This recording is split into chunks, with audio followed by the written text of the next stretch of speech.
watch Survivor, and when the show ends, you really wanna talk about it with like-minded friends. It might be hard to find some, but don't you shed a tear. Check out the Purple Rock Podcast, and this is what you'll hear. John will make some dumb jokes, Andy likes to yell and curse, and if they're not available, the backup hosts are so much worse. Spend the whole time being jerks, telling you you're wrong. And so we got this other jerk to sing you our theme song. It's the Purple Rock Survivor Podcast. Welcome to the Purple Rock Survivor Podcast. I am John. My co-host is Andy, and this week we are talking episode 7 of Survivor 43. I looked it up. That's the one, episode 7. It's called Building a China Shop, apparently. We have finally earned the merge, which is a thing that we're saying now. Andy, did it feel like earned to you this week? Oh, absolutely. I mean, there's a definite feeling like I didn't even know it, but for like 40 seasons, it just felt like these people had it easy. Yeah. And now I feel like these people have really earned this. They deserve this. I mean, before you just had to survive votes to get to the merge, whereas now you have to like survive votes, but a little slightly differently. That's right. There is one vote that is differently done than most of the seasons prior. Yeah. And then to accommodate this, they started earlier than before. Yeah. That's how earning works. You got to earn everything. Every stage of this game, you need to earn. Yes. We're not digging. Are we still digging deep? I think We might still be digging deep, but we're definitely earning now. there was some digging in the challenge, so I bet there was some deepness, There's some probably- depth to the dig. Yeah. So, how'd you like this episode? The one that we're about to talk about. When I was watching it, it moved. It was like, hey, yeah, that was Survivor-like. And like it has elements of it that I enjoy and that things to think about. But the more I've sat with it, it's like, man, that was kind of a weird episode where I feel like I don't really know what the people of this episode were all about. Oh. I don't know. How about yourself? Oh, is this a criticism that we're not getting enough character moments? Is that what's happening here? I mean, the You're becoming that moments, guy? I could take or leave that part, but it's more just like, I don't know. It was a lot of Gabler and less of other people, I guess, is probably more the issue than anything else. Yeah, and I think that he's maybe not a person to carry an episode, you know? Like, just gonna put that out there. Yeah, he's the wacky neighbor. He's not the protagonist. But, maybe he is. Maybe he's the winner of this season. I mean, he will continue to have avenues for immunity every single episode like he has thus far. There's been a grand total of 1 episode so far where anybody could vote him out, and they did not. I'm with you in that it was okay to me. I'm actually not quite as down on it as you are. I mean, I enjoyed it last night. Yeah. But as putting it together to talk about it, I'm like, yeah, I think. So anyway, we'll get through it. But yeah, sorry, I think there's definitely some amount of it it makes it hard to discuss in podcast form because as you said, we didn't get a whole lot of people, and with Gabler especially, there were definitely parts that I rolled my eyes at, and then they kept happening so much that they just circled right around to being funny. The whole rake gag thing, just do it enough times and it's like, oh, all right, yeah, now I'm back on board. Fine. Yes, it's fine. It's funny. Okay, I get it. So, I just on that note though, now we're talking about Gabler, I'd like to dedicate the next 5 minutes of this podcast to the art of telling a moving backstory. And, while we're here, I've got a little bit of a story of my own I want to share. A few years back, I was taking part in a 3-on-3 basketball game with some acquaintances. You were there, and Brad, and the rest. And in this game, I was a big, so I was down there, banging in the post with Brad. Also, I was battling for position with him. And I'm sure you remember this, but you were on my team, and I kept calling for the rock. I'm holding my hand up, and I'm waiting for the pass, and it's just the pass that never came because you just kept jacking shots over and over, just letting them fly. And I yelled for the ball so much that day that I just really did some severe damage to my vocal cords. I thought I might never talk again, but I was determined, man. I just had to someday become a podcaster and have people leave me reviews that said I was jealous of Stephen Fishback. And you know what, Andy? I made it. I'm here. I did it. And I just, I'm so proud of myself for this journey. And, I had to share that with you. That was so deeply moving and inspirational. Thank you, John. Thank you for sharing your truth. No, not a problem. I feel like we just got closer in this moment. And I feel like I contributed a bit, because if I had passed the ball, not only would we have not scored that much, but you wouldn't have had that personal revelation, that moment, that thing to overcome. So you're welcome, John. Yes. Thank you for being part of my journey. Thank you for being a friend. All right. So let's talk some more episode. Of course, we had some all-powerful knowledge is power advantage, which I know you love. I do. And there's a thing that you might have noticed where just people can't stop sharing the knowledge about the knowledge is power advantage. How's that making you feel? How's that one sitting with you? So it just shows up there in the water well. Just bravo. I don't know why they don't just drop it in directly into their hands, but that happens. I'm like, oh, we're doing the knowledge is power thing again. Okay. And I guess they really want it in play. I'm game. I'm for it. And then immediately James just starts telling people, and I laugh out loud, and I love it. It's just fantastic. It's just like, no matter what, people can't realize that the power comes from the knowledge, and you don't want to share that power. But people can't not do it, John. They can't not tell. And it's such a powerful thing.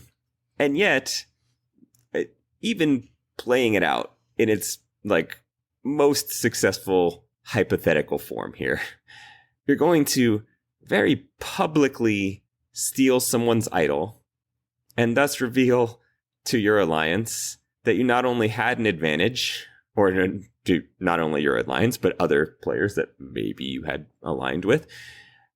You not only had this advantage, but now you have an idol that everyone just witnessed you acquire. And, I mean, realistically, how many times does that work out well for you? I mean, I know that everyone seems to think wow, this is too much. You can take someone's idol. Yeah, you can. That is freaking crazy. And then you could take someone's idol and vote that person out. But on the other hand, it has never happened yet. And also, as soon as you steal that person's idol, it's pretty likely that people are going to then come for you. So I don't know how much of an actual advantage it is. Yeah, I still love it, and I'll get into that more because I think all the things they're talking about and the ways it's already played out just leads to very interesting dimensions of this game. But in this particular instance, as soon as, James starts telling everybody, first head in the hands, nobody cannot keep, you did it. You got it by yourself. You reached under there. Why was he by himself? We'll get into that. But, you have it. And then immediately starts telling people. And at first you could be like, well, yeah, tell Carla. She's, your ride or die number one. Obviously, it did not work out well for the last person to tell Carla, but he doesn't necessarily know that. We don't know that James knows Carla has an idol. Although, at this point, you would assume there should be some deductive reasoning with the beads and all of that. But we don't know. And so it's okay. You could tell your main alliance partner. Although, of course, we should also note, it did not work out well when Liana told her main alliance partner, Shan, about such said advantage. But okay, still. And then he tells Cody, it's like, do you even know that you're aligned with this guy yet? You do know that he is an idol holder. You do know that. And he knows that you know that. And so it was just wonderful. And at that point, I kind of wanted James to get voted out because I love the idea of people just keep getting burned by this.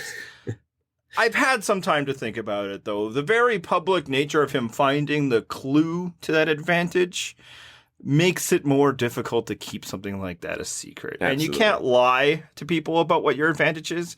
People will want to see the proof. Maybe you can lie for a short period of time. If it's like right before. And then as the episode develops, it actually didn't even matter that he told some people. People he never even told what the advantage was were like, I bet it's knowledge of the power. Like, that is how the game, like, through seeing it 1.5 times, maybe, because they didn't see all of 42 before they shipped out. But I think they definitely saw some of it, enough to be able to anticipate the idea of a knowledge is power advantage. That people are already, like, they've already figured out the counters to it. You know, and maybe it's because the only time that it was played, it was immediately countered. So they're guessing that it exists, and this is what we need to do to counter it. And they're switching stuff all over. And then the result of that, of course, is didn't help them at all, get voted out with the idol in the pocket that if they never had it out. So I do like the knowledge is power advantage because it's already led to so many different permutations of gameplay. And no success. So that's the other part I like from a troll standpoint, probably from an ironic standpoint, is I do remember just people freaking out that, Survivor's broken the game with this thing. And clearly that's not true. And it'd also be hilarious if it just never works, right? Like if it keeps going like this and it's just never successful. And, thus far, it hasn't really like fucked up narratives or I was going to say gameplay. It has fucked up some gameplay, but not necessarily of idol holders. So if anything, it's just been really funny to see what sort of wrinkles this adds from a fucking up the game of the person who holds the knowledge is power advantage. And in this one... Yeah, it's been funny every time. Yeah. And thus that's great. I'm also looking forward to it maybe paying off, which I suppose it still could. Although I'm hoping for something even funnier, in which James next week tries to steal Janine's idol. Because he doesn't know that it went home in the pocket of Dwight. Because why would he? So we should clarify here. There was an interview with Probst who did confirm that, Dwight could not have passed the idol back to Janine. Like once the votes start being read, you can't do it then. Yeah, so, Pope says if you have an advantage or an idol that you'd like to play, now is the time to do so. Now, not 5 minutes from now. Once he starts opening up parchment, everything's off the table. You lose, you go home with what you lost with. Yes, and thus, Janine's idol is legit gone. It walked away with Dwight. Which is hilarious. It is hilarious. It's so good. And it's like, they didn't do the wrong thing. This is exactly what paid off for Xander and Tiffany and Evie, back probably the time they actually saw the payoff to this. It was, it made some sense. But it ended up being that, yes, Janine's idol is gone. But it would be even funnier if James doesn't know that and then tries to steal her idol with his knowledge is power before. Like, it's all hilarious. See, this is what I'm saying. Is this is what we want from knowledge is power. Just, I want it to be an absolute, like, monkey's paw thing. Where, like, oh, shit, I can't wait. Like, and it backfires every time. Just explodes right in your face. Whatever you're wishing for, nope. It's going to go exactly the opposite is what you intended. Yeah. See, for me, I'm okay if it pays off at some point, too. I think that could be really interesting. And the hilarious failure that we've had so far serves to prove that it is not like some overpowered thing. It can be beaten. Yes. And then some people are like, yeah, well, if somebody ever keeps their mouth shut about it, then they'll be successful. Cool. It should succeed sometimes, It's not a broken game element if a thing can do something well at some point, It's good when the idol sometimes actually saves people, because most often it doesn't. And I think at that point it can serve as a good, counterbalance to idols, which had become a little overpowered, not just in the sense of always like saving people, but just the existence of having it gave people a degree of power in this game that kind of, it got to the point where most winners had an idol in their possession at some point, which was especially problematic when most idol finders were men. Yep. So yeah, like I think it can work in that. I also think like people are probably underselling the fact that it's not just an idol stealer. there could be times in which stealing like an advantage is actually more beneficial than stealing an idol, because the only way an idol helps you win a vote is if you play the idol on the proper person. Exactly. Which is hard to do if you're stealing it publicly, right? But if you're in a situation where it's one side versus one side and you need that extra vote, then you could take it and win now and then move on, or prevent the other side from using an extra vote, win now and move on. Whereas, yeah, to win with the idol play, you need to know who they're playing the idol for. So like an idol is more valuable overall than an extra vote, especially because those things have never paid off. But situationally, there could be a moment in which, like, yeah, this is our moment as a squad, we're doing this, where the vote could be. So, like, I do think, like, there's interesting stuff. So I genuinely believe, not ironically, although, you know, the irony of how it's just been this huge failure when everybody thought it was going to fail on a different level and that it's going to destroy Survivor, because the people who produce the show are actively trying to ruin Survivor, as we know. But I do think, like, it could just be a good thing. I like thinking about the different ways it could go, and I also like laughing about the ways that it has gone. Yes. It's the same thing that I always say about this game. Like, I enjoy watching people play this game well. I also enjoy watching people play this game entertainingly poorly. And that entertainingly is an important part, yes, because there's been seasons where people play poorly and it was not entertaining. No, not good. Not my thing. If we can briefly, I'd like to dedicate the next few minutes of this podcast to the Hourglass twist. You know, it tragically died this year, and I want to make sure that its memory is honored in podcast form. So, you know, we can move on, but I just wanted to make sure that I got that dedication out there. Yeah, I'm going to break my hourglass so I can undo that dedication. Oh. I'm moving back time because it doesn't deserve that. And I want to dedicate the next few minutes of this podcast to the woman who originally sang our theme song. I don't remember her name, but yeah, you were influential in changing the direction of the show, and then we replaced you with a man of less talent. That is kind of also a nice tribute to this show, but unlike real life, we paid her, we don't pay him. So this is for you, woman who originally sang our theme song. Yes. I also do not remember her name for the 4 episodes that we probably used her theme song. I mean, so we remembered that, like, there's somebody who we interact with that listens frequently that's, like, makes music. Yeah. Like, why didn't we just ask him? I don't know. Look. Anyway. All right, let's move on here. All right, so one of the things that happened this week that we haven't talked about, because we did get a little bit of player interaction.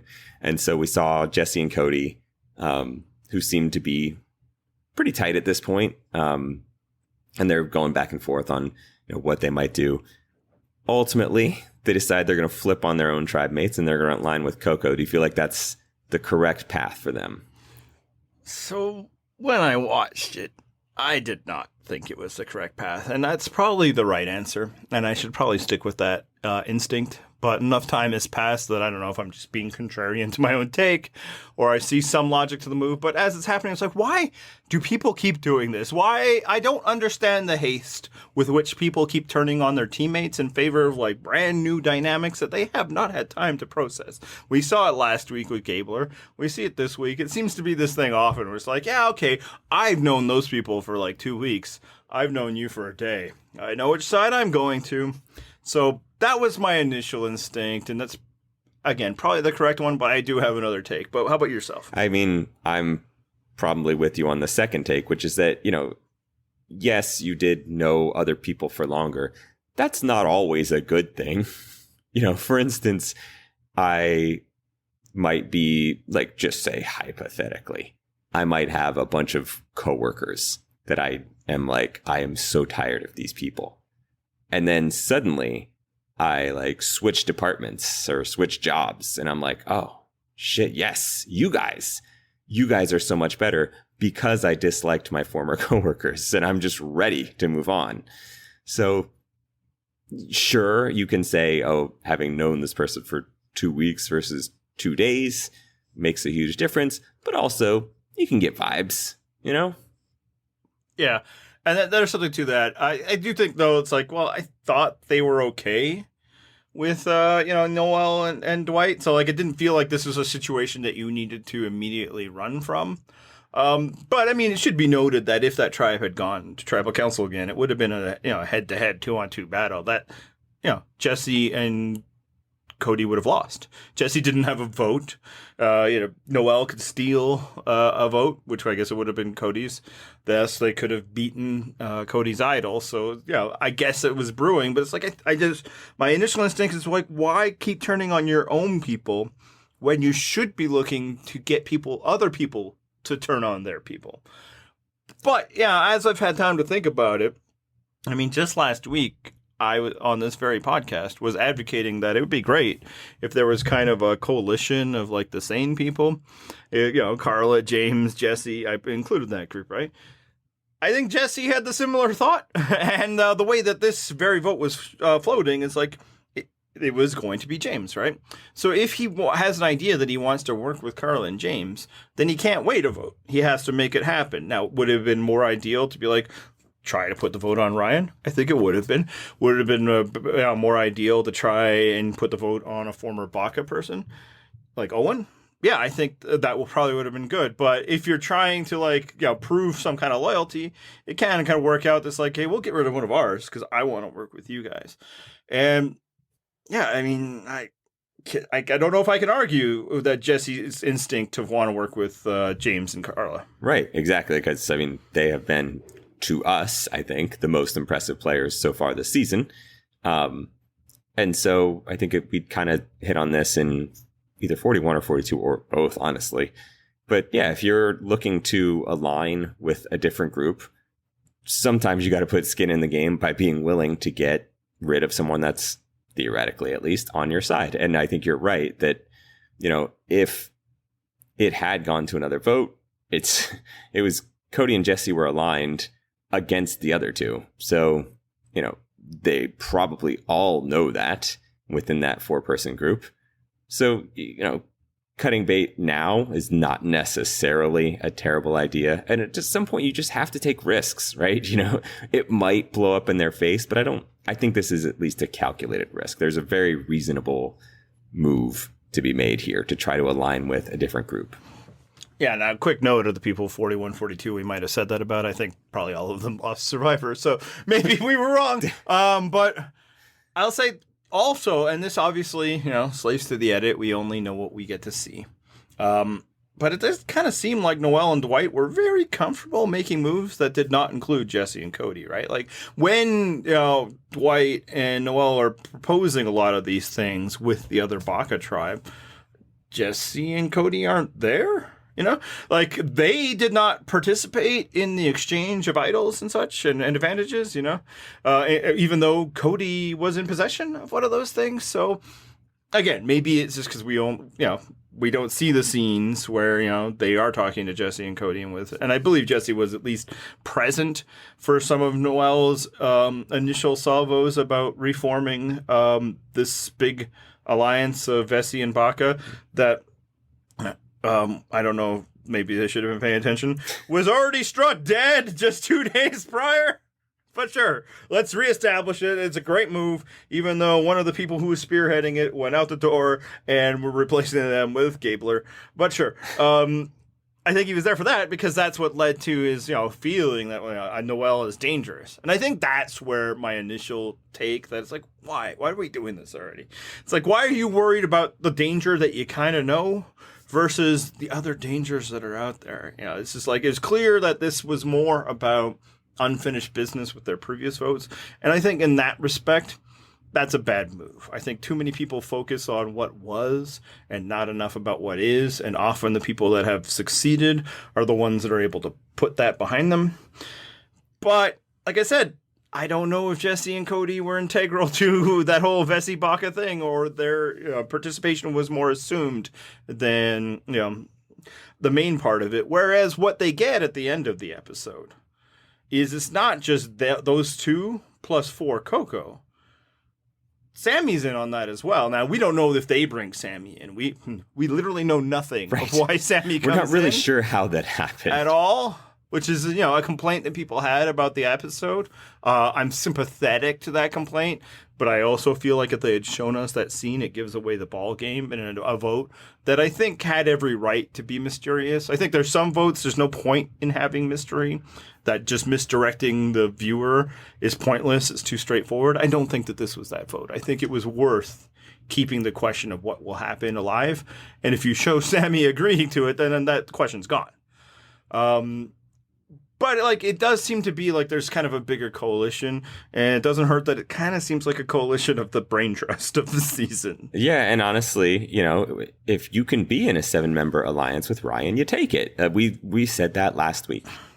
That's right. He had the right idea, just the wrong people. That's right. Now we've got 7 people to be in an alliance with him, and it's great. It's a 7-member alliance. Ryan's part of it, just like he dreamed up last week. So everything's coming up Ryan at this point.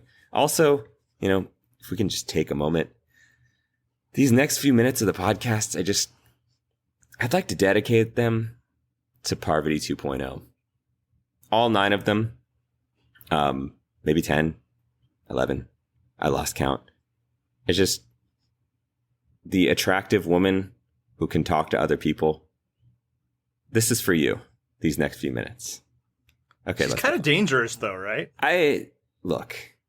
I'm not here to cast aspersions on Parvati 2.0. I'm merely saying she's an attractive woman that can talk to other people, and that's just maybe something we should make note of.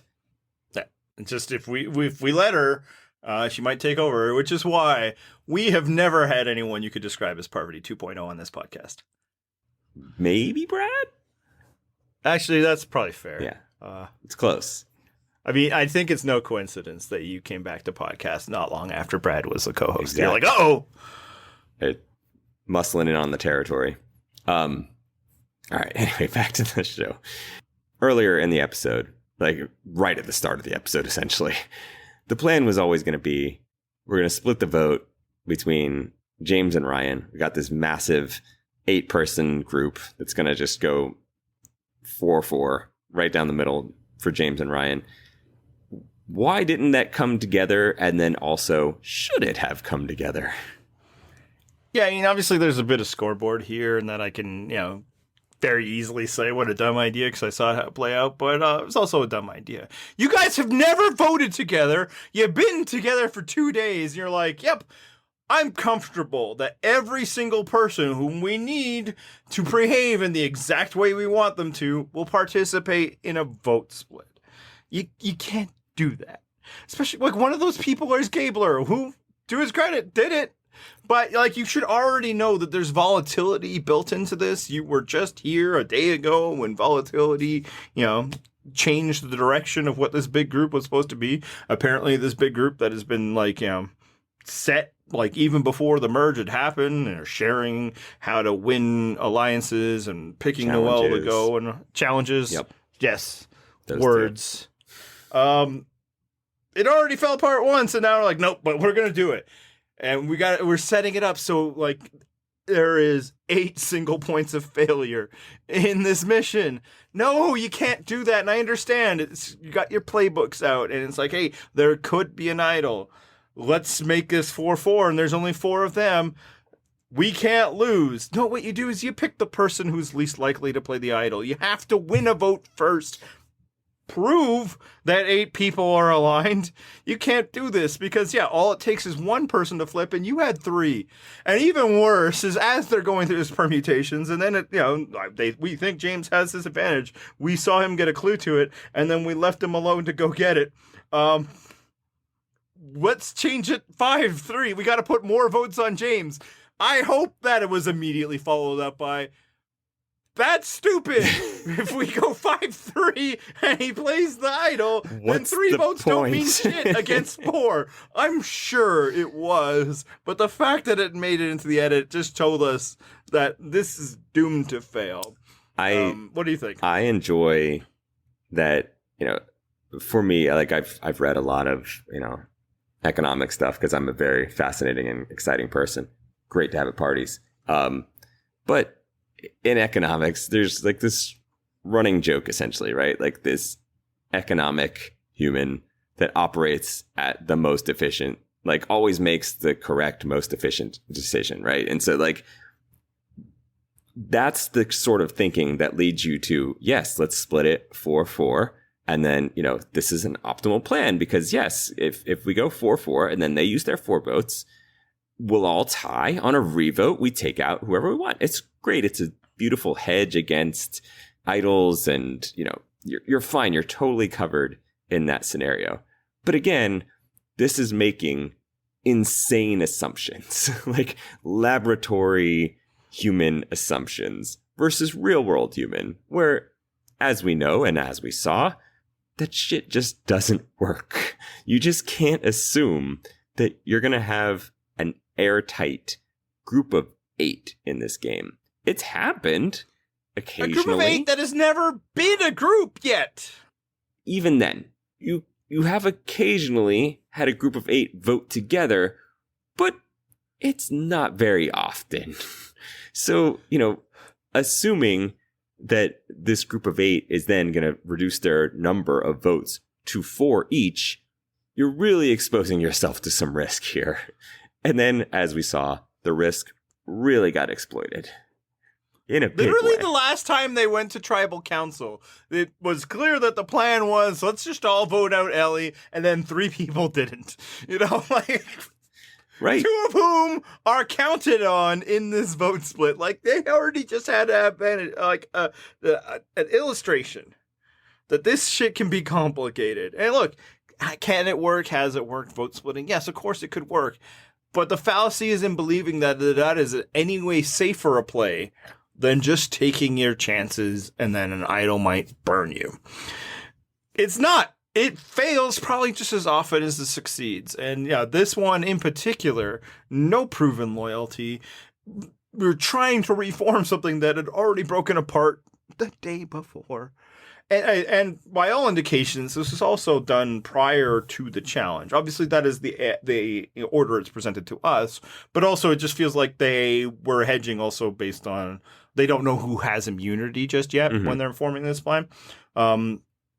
And it's like, that's too early, too. You can't hold this shit together that long. Right. In modern Survivor, an idea, okay, yeah, we got our 4, you got your 4. Let's find out what happens tomorrow, man. People are going to form other ideas. So, no, I think it was a very bad plan. And frankly, bad enough that it also strengthens my idea that, hey, you know what? Jesse and Cody might have done the right thing. That's what I'm saying. I think, you have to take the risk. And I think it's a reasonable risk. Now, does it pay off where one of them wins the season? Maybe not. But at the same time, I don't think it's necessarily a bad idea to jump ship on this. Because, if the ultimate plan was, hey, all 8 of us are in lockstep on this, you have to see some flaws in that plan, right? Oh man, I don't know that I can. Because again, Gabler's involved. If nothing else, Gabler's there. So yeah, and then it seems like they don't change their mind once they know an advantage is in play. Now, there's this extra thing, and yeah, the only move that they seem to talk out, and again, I will give them the benefit of the doubt that I'm sure somebody quickly did the math not long after was, let's just change it so that James gets more votes.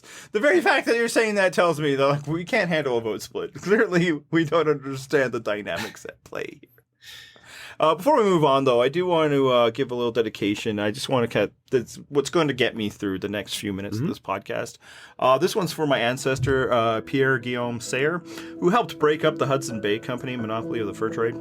That I just know back when he was sitting there in court and being defended by Louis Riel, that he knew that one day, if he worked hard enough, if he won this, if he stayed out of the jail, if he could just sell his own furs to different people, instead of the monopolistic dynasty that was the Hudson Bay Company, that one day an ancestor would be doing a podcast on a competition reality show. So thank you, and I do this for you. Damn, I'm sorry. You're just gonna give me a minute. I'm wiping this tear away.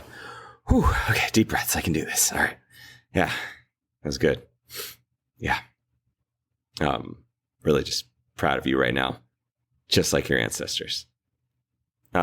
Also pretty proud of James, who inexplicably was just left alone to get an advantage that at least 3 other people knew about, and possibly many more, depending on how many Noelle had already told, because the shelter was just left unattended even after James read the note in front of these people saying, oh, it's the guy they were planning on voting for, it should be noted.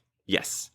And just somehow, some way, he didn't have a minder. No one's keeping tabs on James, who was, again, one of the people that we're supposedly targeting. But just the main person, I get the impression, like, that was their preferred target, and if that fails, like, I think if, like, no idols are played, the revote goes to James. And they're like, yeah, it's cool. Now, I guess Stephen Fishback has theorized, and this is based on, you know, his actual experience being involved in the production of Survivor, that James was probably away on an interview at some point and then got back unattended, right? So that would be why he would be alone. It is an instance of this game in which you are supposed to be alone. They're forced to leave you alone. If that is the case, why the fuck did nobody go get that advantage? Because, again, the shelter was unattended. No one was there. And, again, at least 3 other people knew that it existed. Draw your fucking rocks, and one of you gets that advantage, and it better be a purple one. But yeah, I mean, and maybe that's like this fun parallel that, you know, just picking up on now, is that this was a group who's all afraid to be seen making that decision to the point where nobody would pick their alliance partner, right? Which I'm not even going to criticize them for. It's probably the way to go. It's dicey. Especially because you don't know the criteria with which you are choosing. Exactly. And all I could think of is when in Australia, the Australian Outback, they asked to do this, and they're all like, let's draw straws. And then Jerry's like, nah, fuck that. I want Kobe. I mean, or Colby. Yeah. And, you know, obviously, you know, horrific villain for that, but also respect. Yep. Especially the way you see this pay off. Yep. It's like, hey, I'm here to win. I want the person that will help me win. And I mean, realistically, you know, I don't know that this season there is that person. But, you know, if it were last season, there was that person. And I mean, I feel like you'd say in that instance, no, you know what? I have a preference. Not interested in drawing the straws. I think I want that guy on my side. Yeah. The very least, can we draw a straw for first draft pick? Right. Whoever gets this gets to pick. And I'm picking Jonathan. Right. Yeah. In which case, in this case, I would have picked Ryan, and who knows, that, you know, he clearly did not win. That was actually kind of funny in the challenge. A couple of times with them, and that Ryan's like, I'm going to hold this down. It's like, we need to move on, but you have all the planks, which was kind of harkened back to like Ryan last week. And, you know, I'm going to do everything by flipping upside down. It's like, you're just doing too much. How about we move on? Right. But then it also is an extension to like James, I feel like, just forgets what's going on in challenges a lot, because he's like, let's go. It's like, we still need the planks. Which was kind of like, you know, a few weeks ago, it seemed like he just completely spaced out on a puzzle instead of helping. On the first challenge, he just kept fussing with his shorts. You know, so anyway, thoughts. But yeah, it was hilarious that the guy that they're all working on and the way it's presented, I'm sure this is not the reality of the situation, but everybody's just sitting there cleaning off some mud, being like, hey, I wonder what James is up to. Hey, did you hear that there's an idol or there's an advantage under our shelter? Oh, yeah. Really? If you don't say. Yeah, that'll be really interesting sometime if anyone decides to go get it, like the person we're trying to vote out. He's the one who actually knows most about it. He read the scroll. And then no one in that group discussing it says, hey, since we were going to target him, wouldn't it be cool if one of us went and got it? So that, like, James or Ryan couldn't. Just throwing that out there. Just maybe that would have been something that you could suggest. It does not seem like he had to work very hard to get it. It does not. Like, they've done this before. The under the shelter idol thing before. And I feel like in past, people had to do a bit more to get it. Yeah, you had to crawl. Yeah, he just kind of like, hey, he looked under. Oh, I see it. Moved one piece of bamboo, and it's like, hey, there it is. Like, I'm like, is he still alone? Like, at least in your like, how is he alone? Okay, he can't be really alone. Like, somebody's gonna walk in on this. It's like, oh, well, that was easy. and I love it.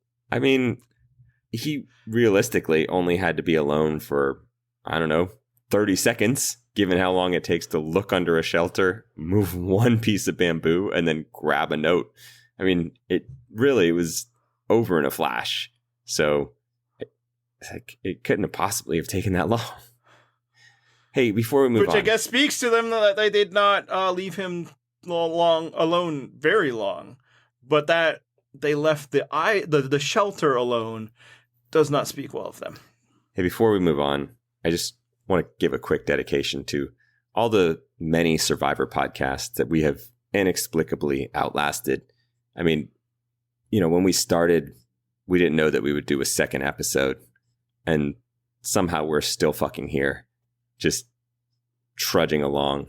Just somehow we're Tom Brady coming back for a 27th season or something. I don't even know at this point, just lost count. And so many other Survivor podcasts were just out here coming for the throne, and they're all gone. They're just, beneath our feet, just heads that we stepped on to get to where we're at. And, I want to give them a shout out if I can.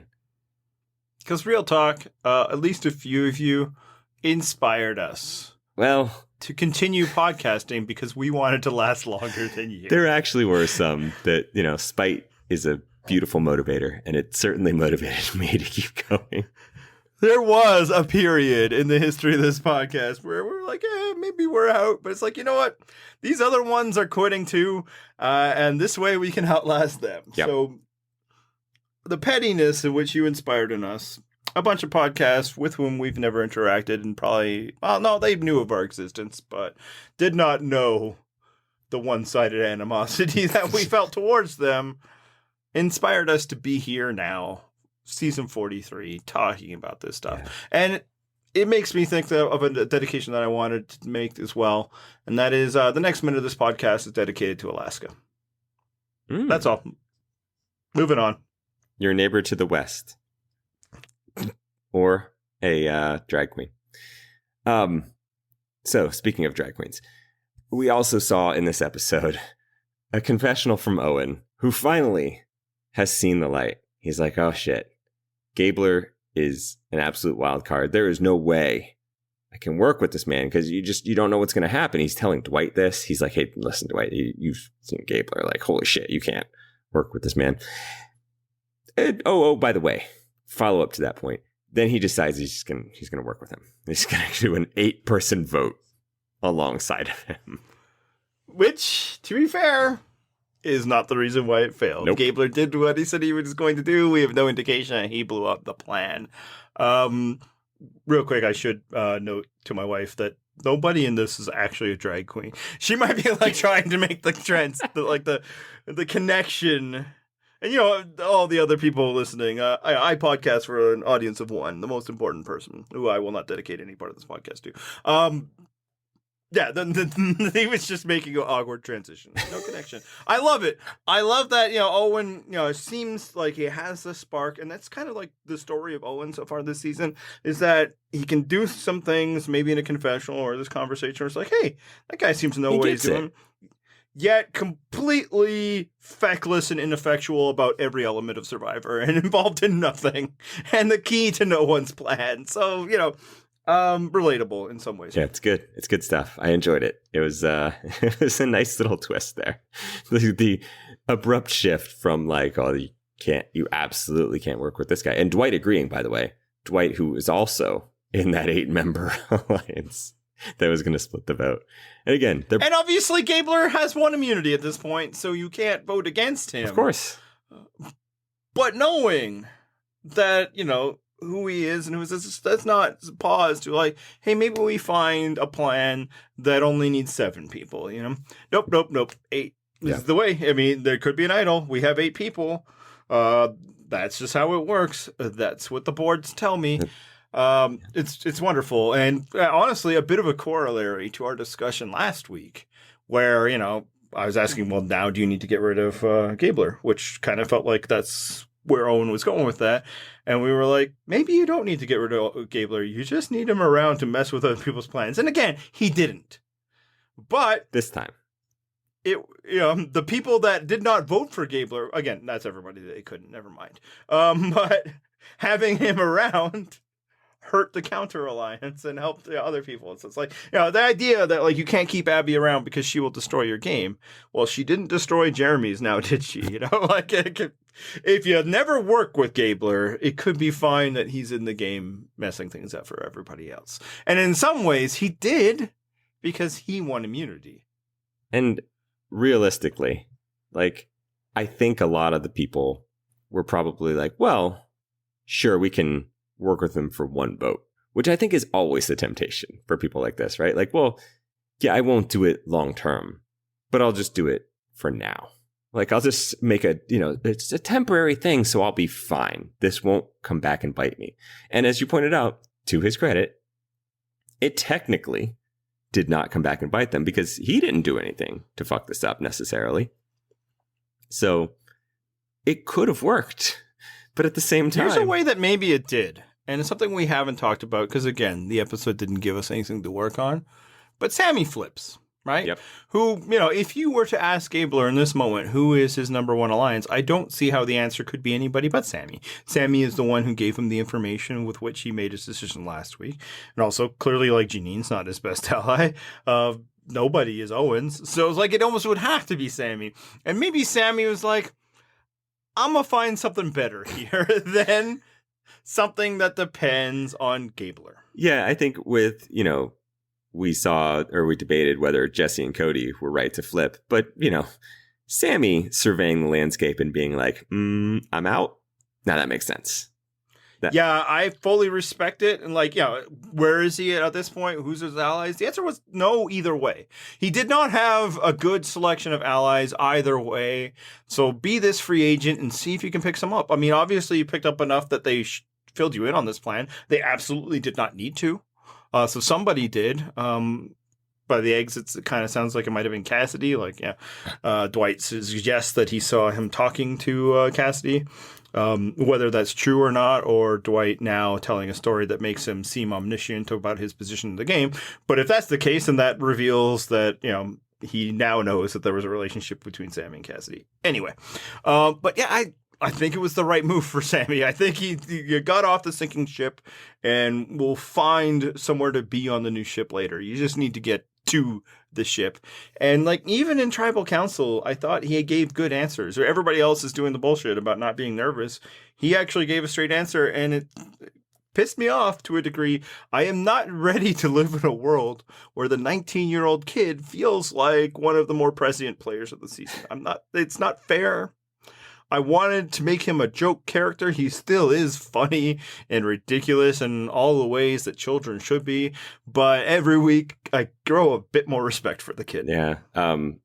Also, now while we're mentioning tribal council, I just want to, if I could, dedicate the next few minutes here to analogies that Probst wants at tribal council, because this week he just outright asked for them. He's tired of just milking it and hoping that players will give it to him.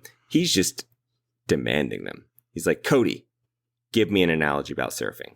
Like, he doesn't even hope that we weren't talking about surfing. Nope. It wasn't there. It doesn't matter. It's just, hey, it's analogy time. Where the fuck are my analogies?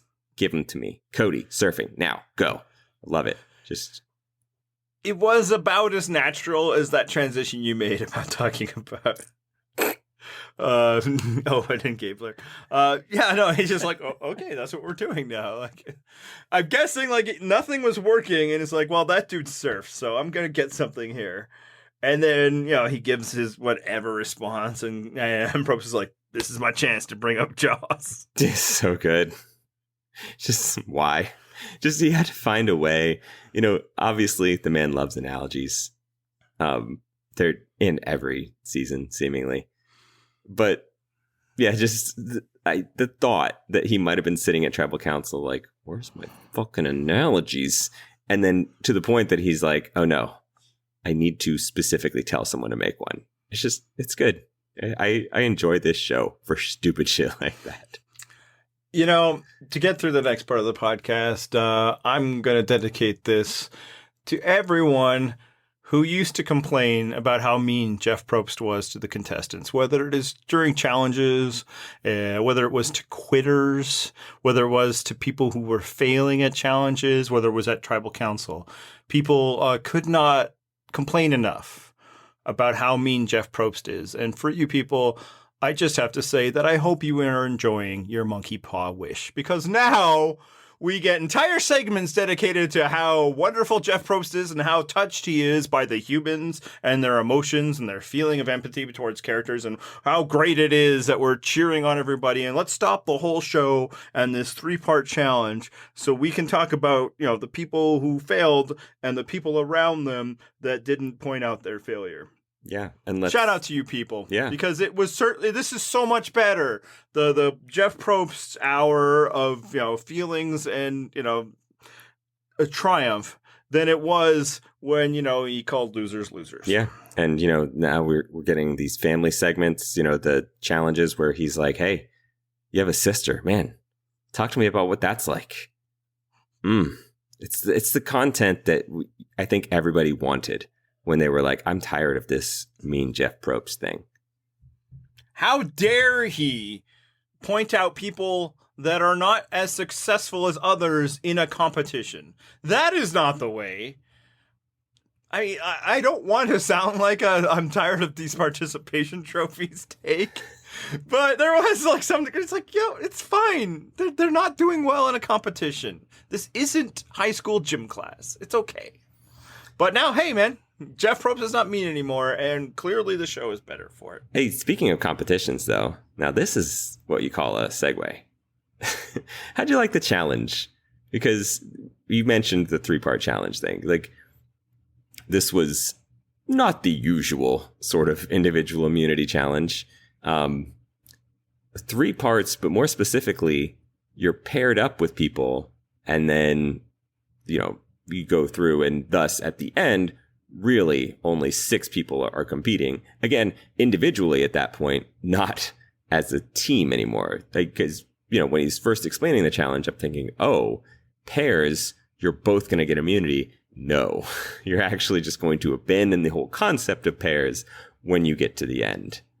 So what do you think about that? And, for anybody that might be screaming, it's 4, not 6 at the end. Oh, sorry, 4. You're right. That's fine. I actually liked it. I thought it was an interesting little twist. I like that the show is doing small levels of evolution in the challenges, and I think the season's actually been strong for it. It probably dragged the pacing of the episode that it was 2 back-to-back segments of the same challenge. Now that everybody was like, this episode was poorly edited because there was 2 segments of challenges. There is almost always 2 segments of challenges in Survivor. It's just one of them is a reward challenge. Like, this is that there should have been time for other things. The challenge shouldn't get in the way of that. But I like the idea of. I thought pairing is as good a way, maybe better or at least different than the randomly chosen 2 groups that they often do, right? And that it suddenly broke into individuals. That's cool. I mean, that's what they did at the challenge. And if any time that you could impersonate the challenge, you need to go for it, because and see, that's a quality structured game. Therein lies my issue, right? Because I don't know that I like individual immunity relying on someone else helping you to get there. Like, I don't think it necessarily screwed anybody in this particular challenge, because Dwight, clearly judging by the end of the episode, Dwight was the one that needed it. He had Cody as his partner, and Cody is certainly not a liability in any way.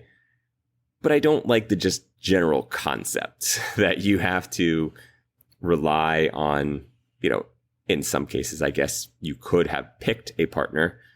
But regardless, I don't like that you have to rely on someone else for what ultimately becomes an individual immunity challenge.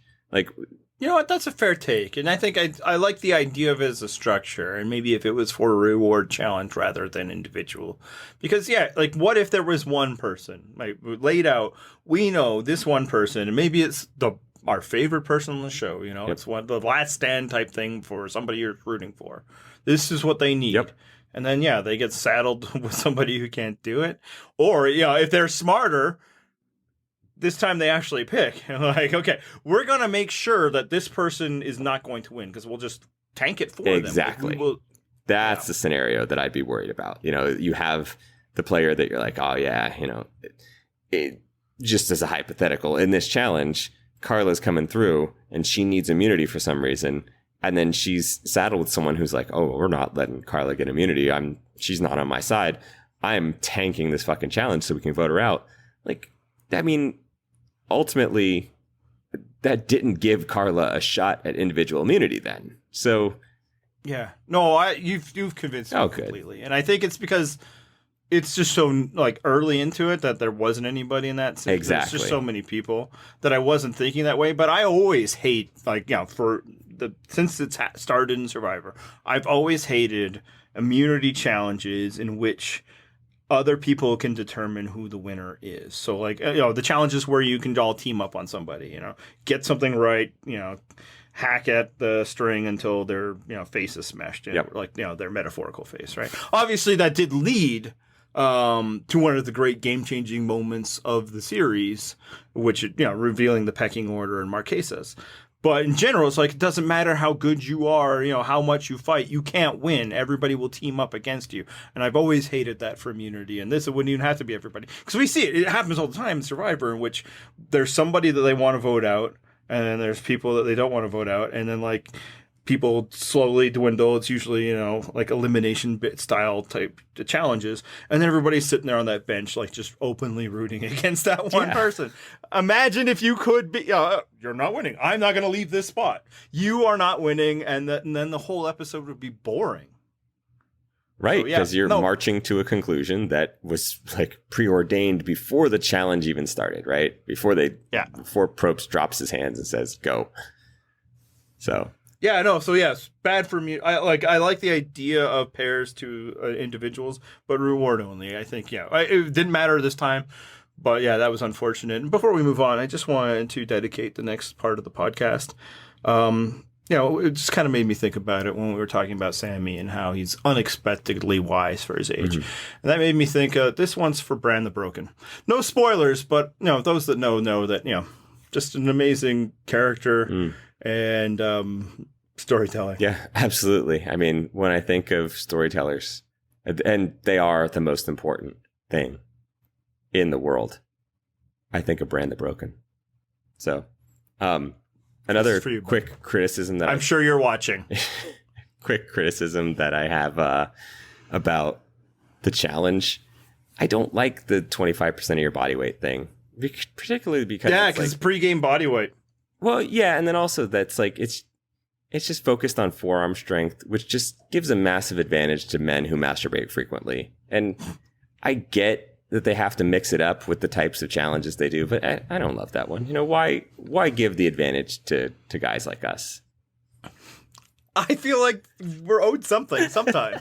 And not in the way that like society owes us something because we keep losing. I mean that like we are otherwise so just average, if that's being too fair to us, that like, hey, finally something. It's my skill. But I'm going to be honest, that would really only work for right side. That's true. If it was a one-handed challenge. Oh. I mean, sometimes you get exotic. But... That's right. You got to mix it up every now and then. But no. Oh, man. This is why we put the mature rating on this podcast. And that one was dedicated to you, Brent. So a lot of talk online was about that this episode just felt like just poorly. I mean, of course, it's an episode of Survivor, so a lot of the talk was about that it was poorly edited, but it just felt discombobulated. We didn't really know why people were doing why they were doing. Now, I will say, I think a lot of that criticism was fair. I do think some of it was exaggerated. Like some people were like, "We don't know why Jesse and Cody flipped." Like we did get a scene, we did get a scene. Yeah, they talked about it of them talking about wanting to do it and why. And we even get like, Jesse wants it to be Noelle and Cody wants it to be Dwight. Now, to be fair, for reasons, ... Not really getting into that as much. And then we do get Jesse being like, it's fine. You got to compromise it for once in a while for an ally. But I do think it was a little fair that I don't know that we really know why the people did the things they did in this episode. I mean, we certainly don't know why they, left James alone, for instance. Right. Do you think this was the problem of the editors?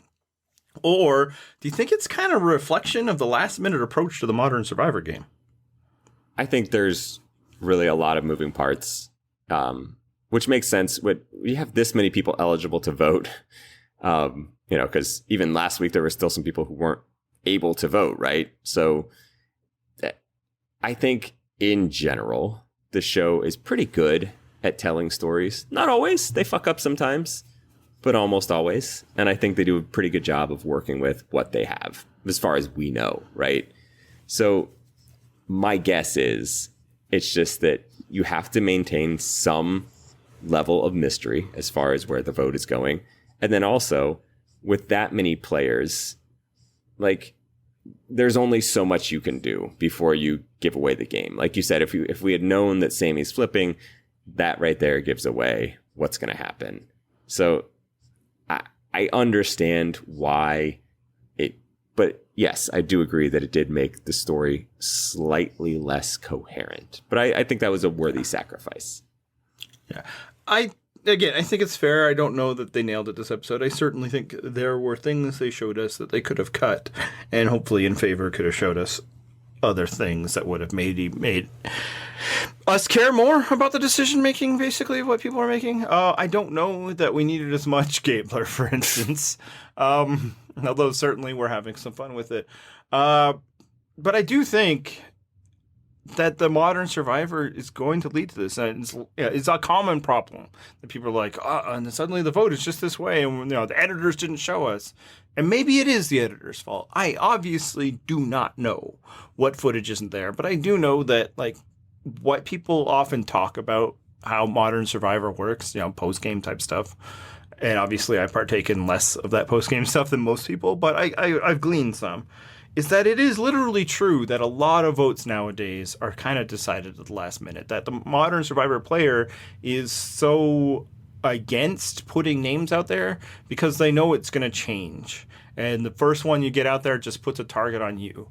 And if that is the case, that so many ideas are being thrown together at the last minute, and from Dwight's exit interviews, it also suggests that there was not much time between the challenge and having to go to tribal because challenge went long, because they needed to take the time to, shout out Noelle. Congratulate Noelle and Janine for not getting through there, and also, of course, dedicate this to all the veterans and all the heroes and all that. That maybe there's not much the editors can do. Like, if Modern Survivor really truly is the last name brought up is the one we're going with, then there isn't a lot of footage to work with. A lot of the footage that they do have is of dead plans.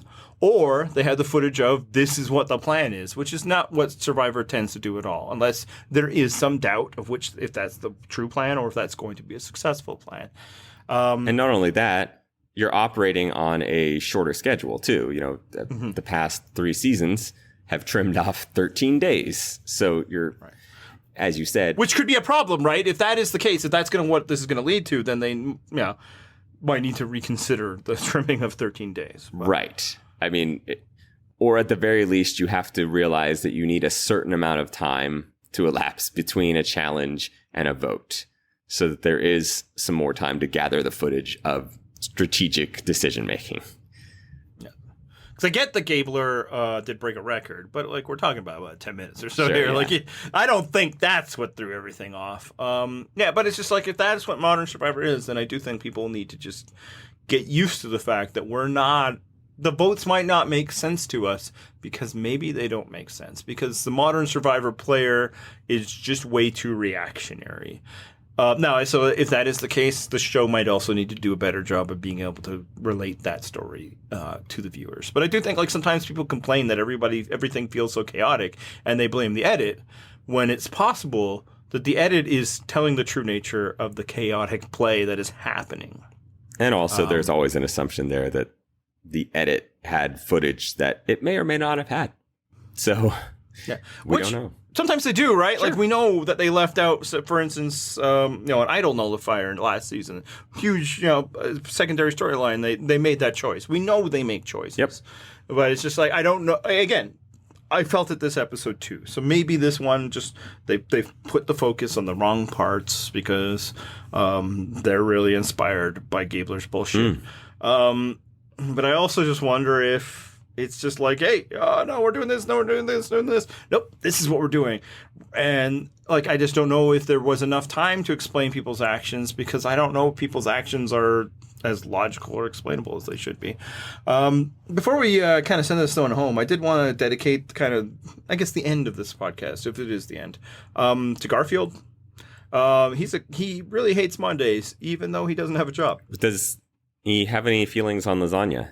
He loves it, and honestly, it kind of created a situation for me as a kid that I overvalued how great lasagna must be. Obviously, I had lasagna in my life, but like, it had never hit the level of this is the greatest food ever.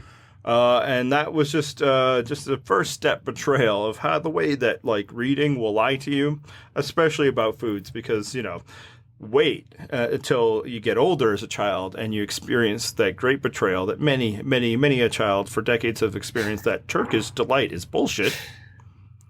So lasagna is certainly better than Turkish delight, but it is nowhere near so great that you would just eat it tray after tray. You know what I particularly love? My favorite attribute of the lasagna?